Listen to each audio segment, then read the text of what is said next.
No vídeo de hoje eu vou falar um pouco sobre história do pensamento econômico, que é uma playlist que eu estou começando hoje aqui no canal, uma playlist totalmente nova sobre esse assunto, e o livro que eu vou usar, o livro base que eu vou usar para eu mesmo aprender sobre isso, e vocês também, conforme forem assistindo a sequência que eu vou seguir dele, vão conseguir entender um pouco mais sobre isso. O livro que eu vou usar, vou deixar aqui o link na descrição, é esse aqui, ó. História do Pensamento Econômico, do Hunt e do Sherman. Sinceramente, eu não lembro qual livro que o meu professor de HPE, que é História do Pensamento Econômico, é uma disciplina de economia, pelo menos eu tive ela com esse nome. Eu não lembro qual livro que ele usou na graduação. Quando eu encontrar isso nos meus arquivos, eu vou deixar fixado aqui nos comentários. Mas aqui no vídeo, na minha playlist, eu vou usar esse livro porque eu gostei dele e também vi outras indicações de outras pessoas sobre ele. Ele é um livro que tem 13 capítulos. Isso, ele tem 13 capítulos. Eu vou sim ler aqui nessa playlist, porque tem muita coisa teórica, né? Eu não vou conseguir lembrar disso. E esse canal tem o propósito de que eu mesmo estude um pouco de economia, porque como é muito conteúdo na graduação, a gente acaba não usando mais depois que se forma. Inclusive eu vou colar grau daqui uns dias. Aliás, hoje é dia 10 de março de 2023 e eu ainda não colei grau. Eu já terminei a faculdade, já fiz a monografia, já apresentei, já defendi. E o que me falta agora, já fiz o ENAD, inclusive, já passei, tem vídeo aqui no canal. E o que me resta agora é só a colação de grau, a cerimônia mesmo, né? O ritual. E aí eu tô esperando que eles me chamem.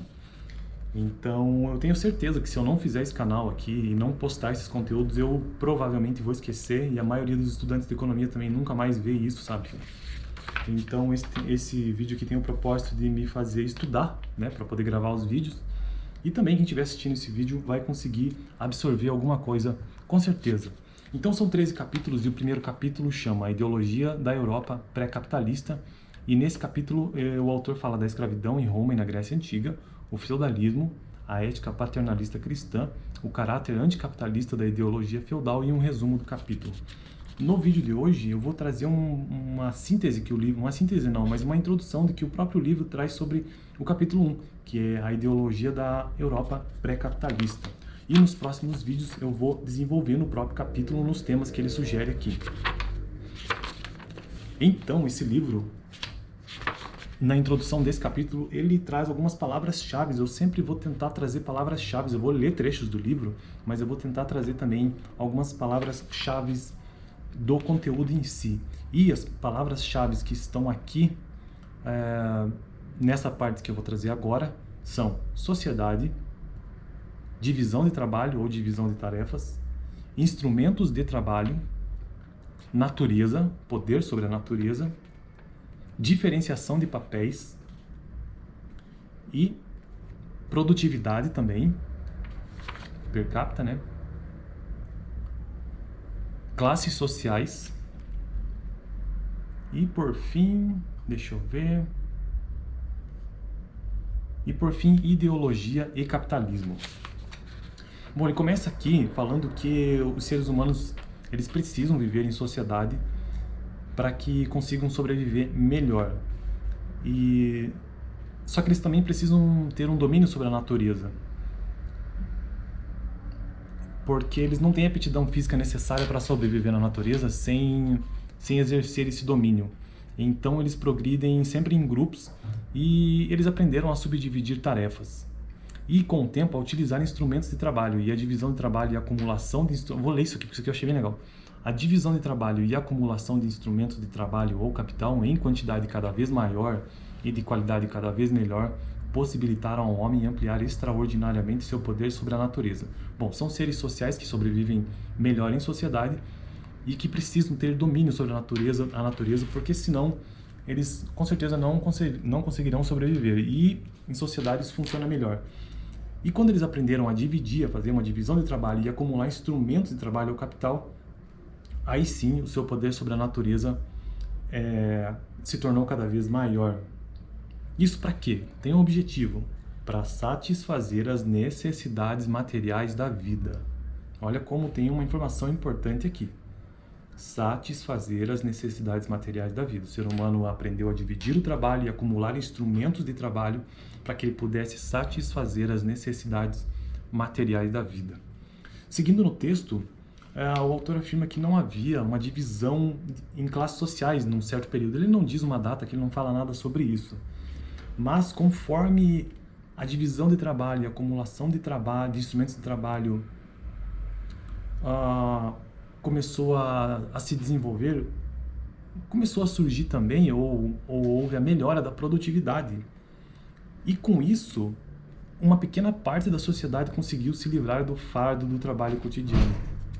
Então aqui surge a ideia de crescimento de produtividade, que tem a ver com a divisão de trabalho e acumulação de instrumentos de trabalho, que uma pequena classe conseguiu se livrar desse que ele chama de fardo do trabalho. Agora, olha só que interessante isso aqui. Agora, o trabalho de um número mais restrito de pessoas rendia o suficiente para sustentar a sociedade em seu conjunto, mantendo o nível habitual de vida da coletividade ou até mesmo níveis mais elevados. Ou seja, uma pequena parte da sociedade conseguiu...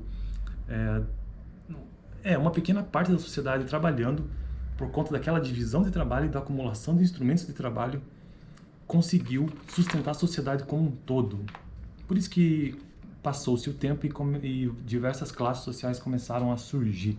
Esse autor diz, inclusive, que desse momento em diante, as sociedades começaram a sofrer um processo de diferenciação interna que deu origem às classes sociais.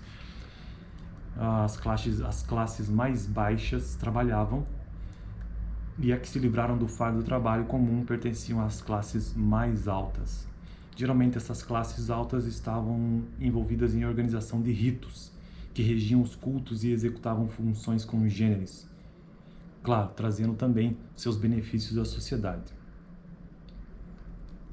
Mas nenhum tipo de sociedade consegue sobreviver se a maioria de seus membros não compartilharem as mesmas opiniões sobre a maneira apropriada de conduzir as questões econômicas e sociais. E aqui o autor já começa a entrar num tema que é outra palavra-chave desse vídeo, que é a ideologia.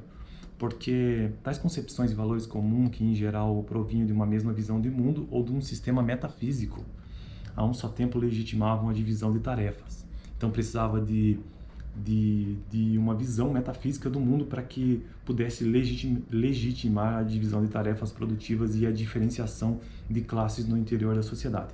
Então aqui nós vemos esse vídeo até agora trazendo coisas muito importantes como um sistema metafísico de valores, ideias e questões morais correlacionadas com divisão de tarefas produtivas e seus instrumentos, juntamente com a diferenciação de classes. Veja bem, esse autor aqui, como é que ele emprega a ideia de ideologia? Com referência às ideias e crenças que tendem a justificar moralmente as relações sociais e econômicas que caracterizam determinada sociedade. Tá.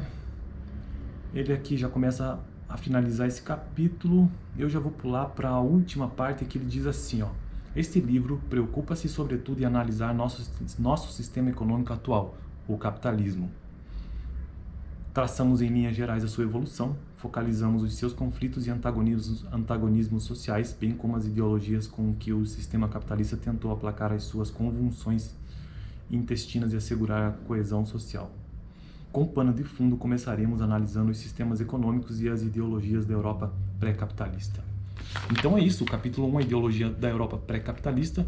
Antes de iniciar o conteúdo em si, eu trouxe essa breve introdução das palavras-chave, então, com a qual toda essa playlist trabalhará ao longo do tempo.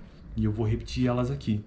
O ser humano em sociedade, a divisão do trabalho ou a subdividir tarefas, instrumentos de trabalho ou acumulação de instrumentos de trabalho, diferenciação dos papéis de trabalho, produtividade per capita, classes sociais ou diferenciação e, por fim, ideologia como crença para justificar moralmente as relações sociais e econômicas que caracterizam determinada sociedade. Então eu finalizo esse primeiro vídeo dessa playlist por aqui. E eu sei que esse vídeo está longe de ser perfeito, mas eu vou me desenvolvendo com o passar do tempo aqui, sempre usando esse livro. A gente se vê semana que vem no próximo vídeo, que eu vou falar sobre a escravidão em Roma e na Grécia Antiga. Valeu!